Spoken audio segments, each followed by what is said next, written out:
Assalamualaikum warahmatullahi wabarakatuh. Shalom, salam sejahtera bagi kita semua. Perkenalkan, nama saya Daniel Lamualalase dengan name channel Denol244040.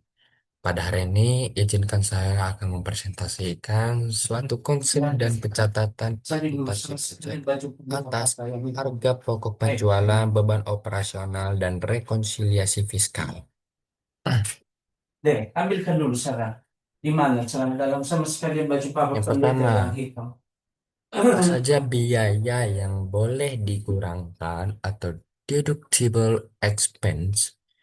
Nah, biaya yang akan dibolehkan untuk dikurangkan Ininya. adalah biaya yang secara Di langsung mana berkaitan taruh? dengan kegiatan usaha untuk mendapatkan, menagih, dan memelihara penghasilan.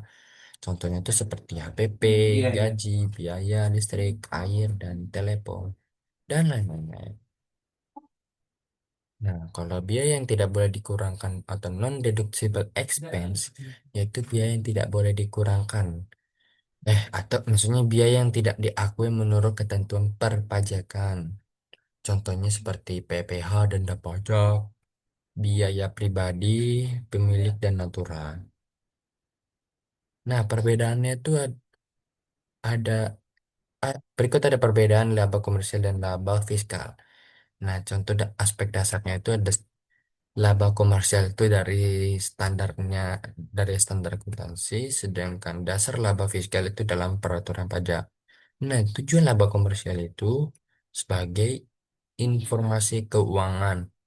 Tujuan itu mencari informasi keuangan, sedangkan laba fiskal itu menghitung perpajakan. Nah, sedangkan pengakuan biayanya dalam laba komersial itu lebih fleksibel, sedangkan laba fiskal itu lebih ketat. Selanjutnya ada koreksi fiskal.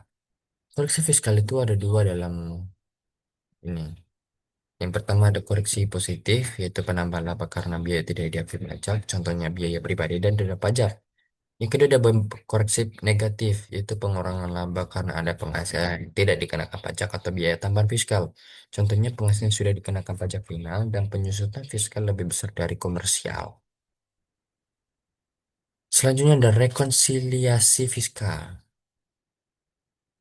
Nah, contoh soalnya itu suatu laba komersial sebesar 100 juta, maka koreksi positifnya biaya pribadi itu 10 juta, koreksi negatifnya penghasilan finalnya 5 juta.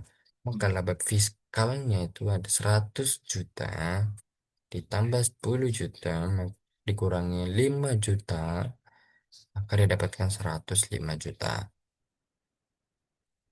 Perhitungan PPh badannya itu dari yang 105 juta, kita menggunakan tarif PP Badan 22%. Maka kita langsung kalikan aja dari laba fiskal yang tadi, yaitu 105 juta dikali 22%, maka didapatkan 23 juta 100 ribu. Nah, kita masukkan ini ke dalam jurnal. Ketika kita mengakui beban pajak, maka jurnalnya beban pajak itu ada di kredit 23 juta 100 ribu dan di debit utang PP badannya sebesar 23 juta 100 ribu. Nah, ketika jurnal saat pembayaran pajak, maka utang PP badannya itu di kredit 23 juta 100 ribu dan kas 23 juta 100 ribu di debit. Sekian dari presentasi yang dapat saya jelaskan. Mohon maaf bila ada kesalahan kata dan kesalahan penyajian materi. Dapat dimaaf. Sekian dari presentasi saya. Selamat pagi semuanya.